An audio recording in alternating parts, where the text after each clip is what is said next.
मेरा नाम रवीना है। मैं उत्तर प्रदेश के बिजनौर जिले के एक छोटे से कस्बे में पली बड़ी। यह कस्बा बाहर से शांत दिखता था, मगर मेरे लिए यहाँ पर हर दीवार में दर्द बसता था। मेरे माता पिता की मैं एकलौती संतान थी, फिर भी मुझे कभी एहसास नहीं हुआ कि मैं उनकी आंखों का तारा हूँ। माँ की जिंदगी में मेरे जन्म के बाद जैसे मुस्कान लौटकर कभी आई ही नहीं। पिता को हमेशा बेटे की चाह थी। मेरी शक्ल देखते ही उनके चेहरे पर अजीब सी शक्ति आ जाती थी। वे मुझे बेटी मानते तो थे, पर अपनापन नहीं दिखाते थे। बात बात पर डांट, हर गलती पर गुस्सा और हर खुशी पर रोक। घर में रहते हुए भी मैं खुद को पराया महसूस करती थी।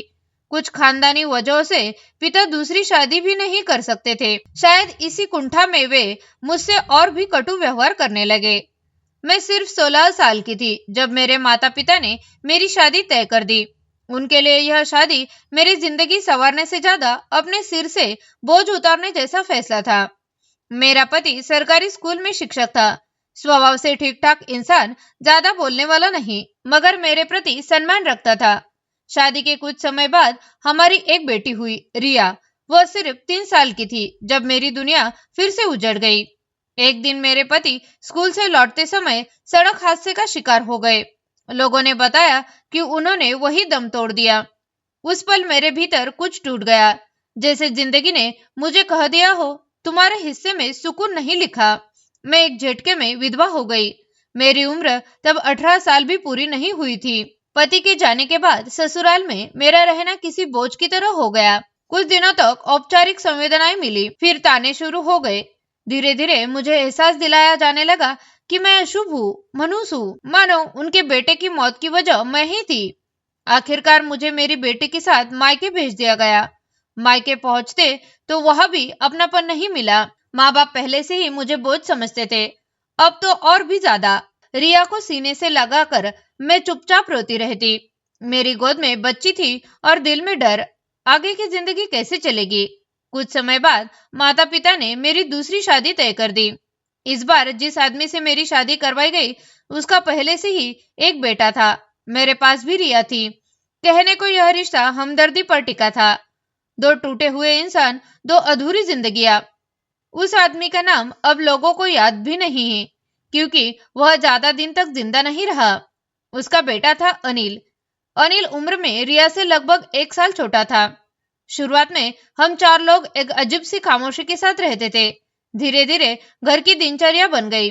मैं घर संभालती, दुकान देखती। मेरा पति अक्सर बीमार रहता था। दवाइयाँ, डॉक्टर और चिंता में ही जिंदगी कटती चली गई। बीमारी ने उसे भीतर से खोखला कर दिया था। एक दिन वह भी हमें हमेशा के लिए छोड़ गया। फिर से वही सन्नाटा, वही खालीपन। अब इस घर में बस मैं, रिया और अनिल रह गए थे। घर हमारा अपना था, इसलिए किराए का डर नहीं था। घर में एक कमरे में छोटी सी दुकान थी, जिससे जैसे तैसे गुजारा चल जाता था।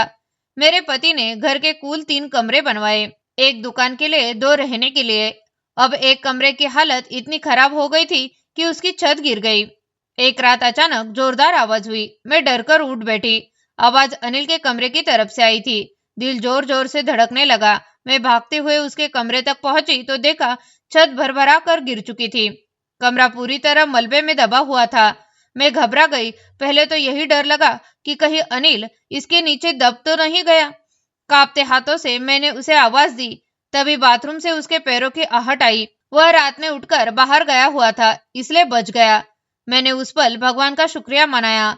अगर उस बच्चे को कुछ हो जाता तो मैं उसके दिवंगत पिता को क्या जवाब देती। मगर हमारे पास इतने पैसे नहीं थे कि छत दोबारा बनवा सके। वह कमरा अब बेकार हो चुका था। मजबूरी में मैंने अपना बिस्तर रसोई में डाल दिया। बचे हुए कमरे में दोनों बच्चों को सुलाना पड़ा। बाहर बहुत ठंड थी, इसलिए बाहर सुलाने का सवाल ही नहीं उठता था। कमरे में एक पलंग और एक पुरानी चारपाई थी। दोनों बच्चे वही सोने लगे। समय अपनी रफ्तार से चलता रहा। रिया 16 साल की हो गई और अनिल 15 का। अनिल की पढ़ाई मैंने हाई स्कूल तक करवाई थी। उसके बाद वह पास की एक कपड़े की दुकान में काम करने लगा। लड़का मेहनती था, जिम्मेदार भी। सुबह जल्दी उठता, काम पर चला जाता। एक सुबह जब अनिल रोज की तरह उठकर नाश्ता करने बैठ गया, तब मैंने देखा कि रिया अब तक सोई हुई है। यह अजीब था। वह तो हमेशा सबसे पहले उठती थी। मैंने आवाज लगाई, मगर उसने जवाब नहीं दिया। मन में अजीब सा डर बैठ गया। मैं घबरा कर उसके पास गई तो देखा वह बेहोश पड़ी थी। मेरे हाथ पांव ठंडे पड़ गए। मैंने फौरन अनिल को पास के डॉक्टर को बुलाने भेजा। डॉक्टर आया, नाड़ी देखी, आंखें खोली, फिर बोला, लड़की बहुत कमजोर हो गई है, खून की कमी भी लगती है, इसे ज्यादा काम मत करवाइए, आराम दीजिए, अच्छा खाना खिलाइए। रिया को जब होश आया तो मैंने उससे पूछा कि उसे क्या हुआ। उसने टालते हुए कहा, बस ऐसे ही चक्कर आ गया था। मैंने उसे आराम करने को कहा और नाश्ता बनाने चली गई। जब मैं नाश्ता लेकर लौटी तो वह कमरे में नहीं थी। बिस्तर से चादर भी गायब थी। मैं घबरा गई। बाहर जाकर देखा तो रिया चुपचाप बैठकर वही चादर धो रही थी। उसका चेहरा पीला पड़ा था, हाथ कांप रहे थे। मैंने उसे डांटते हुए कहा, डॉक्टर ने आराम करने को कहा है और तुम यहाँ कपड़े धो रही हो। माँ, बिस्तर पर बिछाने के लिए हमारे पास यही एक चादर है। मैंने गुस्से से कहा कि छोड़ दे, मैं खुद धो दूंगी, मगर उसने मेरी बात नहीं मानी। वह चादर धोकर छत पर फैलाने चली गई। फिर लौटकर उसने थोड़ा सा नाश्ता किया और फिर से लेट गई। उस दिन पहली बार मेरे मन में एक अजीब सा शक पैदा हुआ। रिया का यूं रोज चुपचाप चादर धोना, सुबह सुबह बेहोश हो जाना, बातों को टाल देना, मुझे कुछ ठीक नहीं लगा। मगर मैं सच से अभी भी बहुत दूर थी। जो सच सामने आने वाला था वह मेरी पूरी दुनिया को हिला देने वाला था। दुकान ज्यादातर मैं ही संभालती थी। वैसे भी यह बड़े ग्राहक कम आते थे। मोहल्ले के बच्चे ही टॉफी, बिस्कुट और गोलियां खरीद कर चले जाते थे। दिन किसी तरह खिसकते रहते थे, पर आमदनी इतनी नहीं होती थी कि घर चैन से चल सके। उस दिन शाम को अनिल ने मुझे कहा, माँ, आज मैं बाहर खाना खाकर आया हूँ, देर हो गई थी। उसकी आवाज में अजीब सी हिचकी थी। उधर रिया पहले से ही अपने कमरे में लेटी हुई थी। अनिल भी जाकर उसी कमरे में सो गया। मैंने अपनी चारपाई रसोई में बिछा ली। नींद आंखों से कोसों दूर थी। दिमाग में बस अपने दिवंगत पति की यादें घूम रही थी। दूसरे पति ने भी मुझे कभी एहसास नहीं होने दिया कि मैं पहले भी शादीशुदा रही हूँ। वे मेरी इज्जत करते थे, मेरी बेटी रिया को अपनी संतान की तरह प्यार देते थे। मैं भी अनिल को कभी यह महसूस नहीं होने दिया कि वह मेरा सौतेला बेटा है। वह मुझे सगी माँ से भी ज्यादा चाहता था, मेरी हर बात मानता था। घर में वही एकमात्र मर्द था, हमारा सहारा। मैं चाहती थी कि वह आगे पढ़े, अच्छी डिग्री ले, ताकि जिंदगी में मजबूती से खड़ा हो सके। वह मेरी बात सुनता था और मेहनत भी करता था। अगली सुबह फिर वही हुआ जिसने मुझे भीतर तक हिला दिया। रिया फिर से बेहोश पड़ी मिली। इस बार उसका चेहरा देखकर मेरा दिल बैठ गया, जैसे किसी ने उसके शरीर से सारा खून निचोड़ लिया हो। चेहरा पीला, ओठ सूखे हुए। मैंने तुरंत डॉक्टर को बुलाया। डॉक्टर ने नब्ज टटोली और नाराज होकर बोले, मैंने कहा था इसे आराम दीजिए, आपने इसे क्या खिलाया? मैंने डरते हुए बताया कि दाल, सब्जी, थोड़े फल। पूरे दिन कोई भी भारी काम भी नहीं करवाया। डॉक्टर बोले, फिर भी हालत ऐसी क्यों हो रही है? यह मजाक नहीं है। बार बार बेहोश होना और घंटों होश में न आना खतरनाक हो सकता है। आप इसे हल्के में मत लीजिए, नहीं तो लड़की की जान जोखिम में पड़ सकती है। उनकी बात से मेरी रूह कांप गई। कुछ देर बाद जब रिया को होश आया तो मैंने उसे सख्ती से कहा, अगर तुमने फिर से जरा भी लापरवाही की, कोई काम किया, तो मुझसे बुरा कोई नहीं होगा।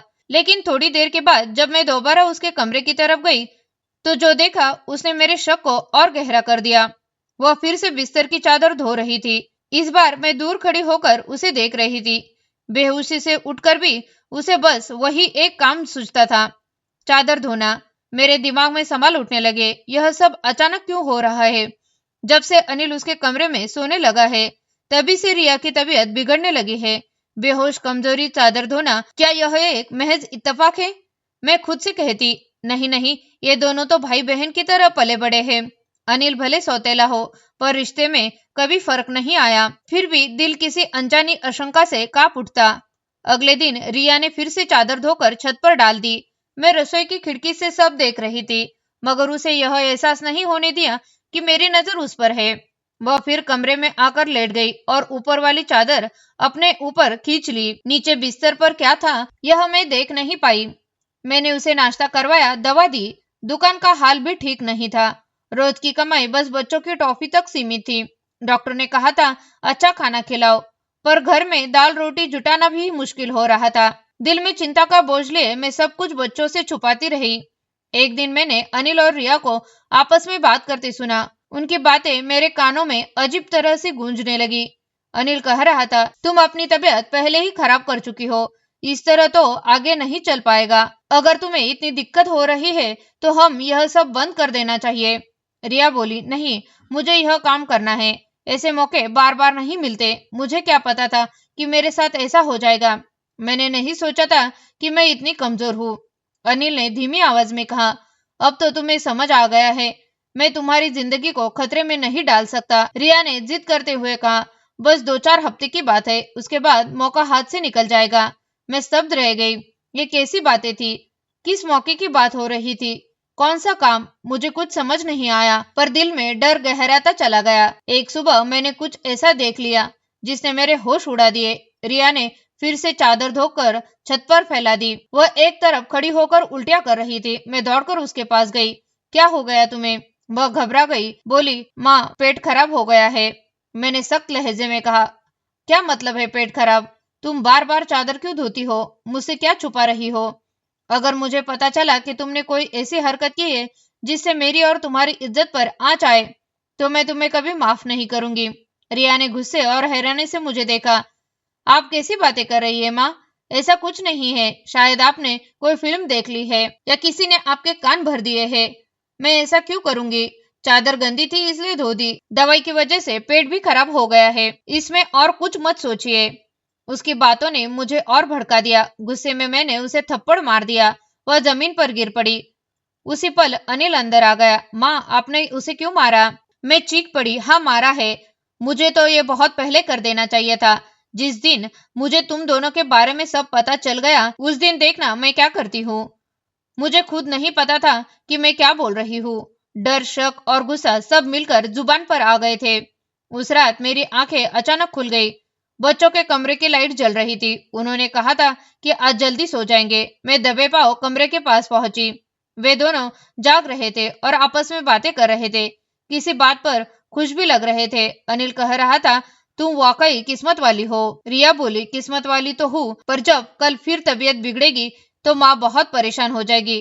कब तक ऐसे झूठ बोलते रहेंगे? अनिल ने कहा, बस कुछ दिन और सह लो, फिर सब ठीक हो जाएगा।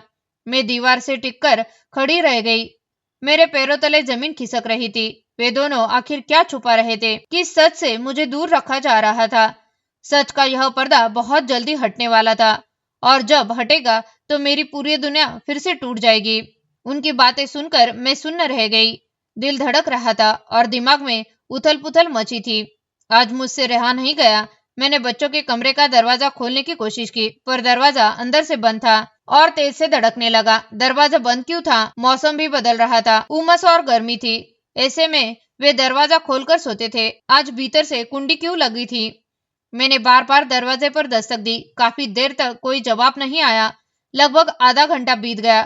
फिर कहीं जाकर दरवाजा खुला। मैं भीतर झांकी तो देखा कमरे में दोनों के अलावा कोई नहीं था। वे ऐसे बैठे जैसे अभी अभी नींद से उठे हो। मैंने सख्ती से पूछा, इतनी देर में दरवाजा क्यों खोला? रिया बोली, माँ, हम तो सो रहे थे। मैंने कहा, झूठ मत बोलो, मैंने तुम दोनों की बातें सुनी थी।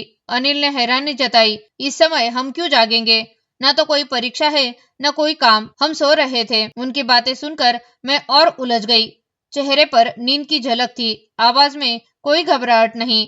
मैं चुपचाप वहां से लौट आई, पर दिल मानने को तैयार नहीं था।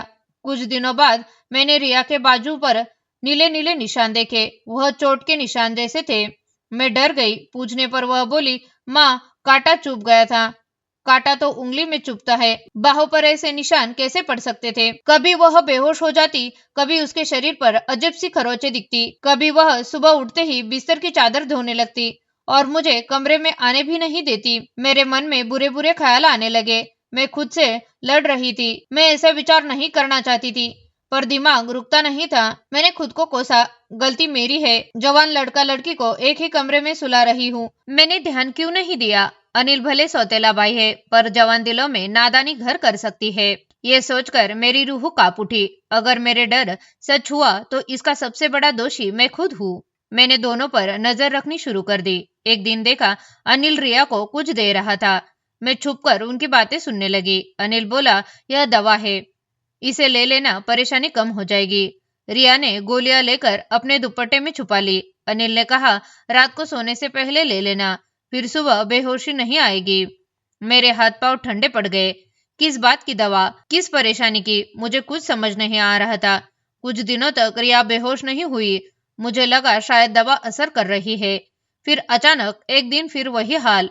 और उस दिन अनिल घर पर नहीं था। उस दिन मैंने हिम्मत जुटाई। मैंने बहुत सावधानी से रिया के बिस्तर के नीचे से चादर खींच ली और उसे तह करके अपने कमरे में ले आई। मैं जानना चाहती थी आखिर इसमें ऐसा क्या है जिसे वह हर सुबह धोने दौड़ जाती है, अपनी तबीयत की परवाह किए बिना। पहले नजर में तो कुछ खास नहीं दिखा, पर ध्यान से देखा तो मैं दंग रह गई। पूरी चादर पर सफेद सफेद छोटे छोटे बाल चिपके हुए थे। ऐसे बाल मैंने पहले कभी नहीं देखे थे। मैं उलझन में पड़ गई। ये किसके बाल हो सकते हैं, इतने सफेद और इतने महीन। उसी दौरान रिया को पता चल गया कि चादर मैंने देख ली है। वह घबराई हुई मेरे पास आकर बैठ गई। मैंने पूछा, क्या बात है, इतनी घबराई क्यों हो? उसने पूछा, माँ चादर कहाँ है? मैंने कहा, मैंने धो दी है। वह उठकर जाने लगी। मैंने उसका हाथ पकड़ लिया। अब सच बताओ, मैं सब देख चुकी हूँ। चादर पर जो लगा था वह क्या था? तुम मुझसे क्या छुपा रही हो? मेरे दिमाग में बहुत गलत ख्याल आ रहे हैं। रिया की आंखों में आंसू भर आए। वह पास बैठ गई और बोली, माँ, जैसा आप सोच रही है वैसा कुछ भी नहीं है। हमने देखा कि घर की हालत ठीक नहीं चल रही थी। दुकान से ज्यादा कमाई नहीं हो रही थी। भैया भी बहुत ज्यादा पैसे कमा नहीं पा रहे। हमें कोई ऐसा काम नहीं मिल रहा था जो हम कर सके। उसने आगे बताया, भैया के एक दोस्त के पास कुछ खास नस्ल की बिल्लियों के छोटे छोटे बच्चे थे, 3-4 नन्हे बिल्ली के बच्चे। वह उन्हें संभाल नहीं पा रहा था। उसने हमें कुछ दिनों के लिए उनकी देखभाल का काम दिया। उसके बदले वह हमें रोज अच्छे पैसे देता था। भैया दिन में वही रहते थे, पर रात में उन्हें आराम भी चाहिए होता था। इसलिए वे बिल्ली के बच्चे को कमरे में ले आते थे और मैं रात भर उनकी देखभाल करती थी। सुबह उनके बाल चादर पर लग जाते थे। मुझे पता था कि आपको जानवर पसंद नहीं है, इसलिए मैं चुपचाप चादर धो देती थी। रिया की आवाज भर गई। मुझे बाद में पता चला कि मुझे बिल्ली के बालों से एलर्जी हो जाती है। इसी वजह से मुझे चक्कर आते थे और बेहोश होती थी। भैया जो दवाई लाकर देते थे वह भी इसी एलर्जी के लिए थी। उसने धीरे से कहा, माँ, भैया का दोस्त बहुत अमीर है। वह हमें रोज 1000 रुपए देता था। आज उन बिल्लियों के बच्चों का आखिरी दिन था। अब वह उन्हें दूसरे शहर ले गया है। हमने इतने पैसे जमा कर लिए हैं कि कमरे की टूटी छत भी ठीक करवा सकते हैं और घर का राशन भी आ जाएगा। उसकी आंखों से आंसू गिरने लगे। हमें पता था कि आप जानवर पसंद नहीं करती, इसलिए हमने आपको नहीं बताया, पर आपने हमारे बारे में कितना गलत सोच लिया। आपकी बातें हमारे दिल में तीर की तरह चुभ गई। रिया ने मेरी तरफ देखा और कहा, माँ, अनिल भैया भले ही मेरे सौतेले भाई हो, पर वे मेरे सगे भाइयों से बढ़कर है। उन्होंने हमेशा सिर्फ हमारे बारे में सोचा है। हम उनके क्या लगते हैं, फिर भी उन्होंने हमें कभी बोझ नहीं समझा। उसकी बातें सुनकर मेरी आंखें भर आई। मैं शर्म से गट गई। अपने ही बच्चों पर शक करके मैंने उनके दिलों को कितना दुख पहुंचाया था। उस दिन मुझे एहसास हुआ, कभी कभी हम अपने डर के कारण अपने सबसे अपने लोगों को भी गलत समझ बैठते हैं। रिया की आंखों से आंसू बहते देख मेरा दिल टूट गया। उसने मुझे और भी बहुत कुछ बताया। माँ, वह बोली, अनिल भैया के अपने रिश्तेदार बहुत अमीर है। वे चाहते तो उनके साथ रह सकते हैं। पापा के जाने के बाद वे अकेले भी कहीं और जाकर रह सकते थे, पर उन्होंने हमें कभी छोड़ा नहीं। वे नहीं चाहते थे कि हम दोनों अकेले पड़ जाए। उन्होंने मुझे हमेशा अपनी सगी बहन की तरह माना है। कभी मेरे साथ गलत नजर से बात तक नहीं की। घर के लिए जितना बन पड़ा सब किया। दिन भर मेहनत करते थे और रात में भी वह काम चल रहा था, इसलिए मैं उनकी मदद कर रही थी। भैया कहते थे, दिन भर मैं काम करता हूँ, रात में तुम बच्चों को संभाल लो, मैं थोड़ी देर आराम कर लूं। इसलिए मैं रात को उनकी जगह उन नन्हे बिल्ली के बच्चों को संभाल लेती थी। उसकी बातें सुनकर मेरे भीतर कुछ टूट सा गया। मुझे अपने ऊपर गुस्सा आने लगा। मैंने अपने ही बच्चों के बारे में क्या क्या सोच लिया था, जिनके दिल इतने साफ थे। मैंने उन्हीं के मन में जहर घोलने वाली बातें कह दी थी। मैंने अनिल को यह बात नहीं बताई कि मुझे सब कुछ पता चल गया है। रिया ने भी उससे कुछ नहीं कहा, क्योंकि वह काम अब खत्म हो चुका था और मैं उसकी नजरों में और गिरना नहीं चाहती थी। कुछ ही दिनों में अनिल ने टूटे कमरे की छत ठीक करवा दी। घर फिर से रहने लायक हो गया। धीरे धीरे हालत सुधरने लगे। रिया ने पास पड़ोस के बच्चों को पढ़ाना शुरू कर दिया। मैं दुकान संभाल रही। अनिल मेहनत से कमाता रहा। हमने मिलकर बहुत पसीना बहाया और उसी मेहनत का फल मिला। घर के अब पहले जैसे तंगी नहीं रही। खाने की चिंता कम हो गई। छोटी छोटी खुशियां लौटने लगी। मैं अक्सर सोचती थी, जिंदगी ने मेरे साथ बहुत कुछ छीन लिया, पहले पति को, फिर दूसरे को, पर बदले में भगवान ने मुझे दो ऐसे बच्चे दिए जिन पर मुझे गर्व है। एक मेरी कोख से जन्मी रिया और एक मेरी नहीं होकर भी मेरा अनिल। दोनों समझदार थे। उन्हें पता था कि उनके सर से पिता का साया उठ चुका है। उन्हें खुद मजबूत बनना है। हाथ पर हाथ रखकर बैठने का समय नहीं है। मेरी मजबूरी को वो समझते थे और यही समझदारी उनकी सबसे बड़ी ताकत थी। मैं आज ईश्वर का दिल से धन्यवाद करती हूँ। जो मैं सोच रही थी वैसा कुछ नहीं निकला। अगर मेरी आशंका सच होती तो शायद मैं जीते जी मर जाती, पर ऊपर वाले ने मेरे बच्चों की पवित्रता को बचाए रखा। फिर भी मैं एक माँ के नाते हर माँ को एक बात जरूर कहना चाहूंगी, बच्चों से प्यार करे, पर आंख मूंद कर नहीं। उनकी उम्र, उनके बदलते मन, उनकी संगत, सब पर ध्यान रखे। गलत शक मत पालिए, पर जरूरी सावधानी जरूर रखिए। जब बच्चे जवान होने लगे तो उनके सोने की व्यवस्था अलग कर देना बेहतर होता है। मैंने यह गलती की थी। मेरे बच्चों ने तो समझदारी दिखाई, पर हर बच्चा इतना समझदार हो यह जरूरी नहीं। अपने बच्चों से खुलकर बात करें, उन पर भरोसा रखें, पर उनके हालात से अनजान मत रहिए। प्यार के साथ थोड़ी सख्ती भी जरूरी है, क्योंकि लापरवाही कई बार बहुत भारी पड़ जाती है। मेरी कहानी यह खत्म होती है। यह कहानी दुख से शुरू हुई थी, गलतफहमी के अंधेरे से गुजरी और फिर भरोसे की रोशनी पर आकर रुकी। अगर मेरी जिंदगी की यह सच्चाई किसी माँ को थोड़ा भी सचेत कर दे तो मेरा दर्द लिखना सार्थक हो जाएगा। ईश्वर करे हर घर में भरोसा बनाए रहे, हर बच्चे का रास्ता साफ रहे और हर माँ का दिल बेवजह शक से न जले। धन्यवाद।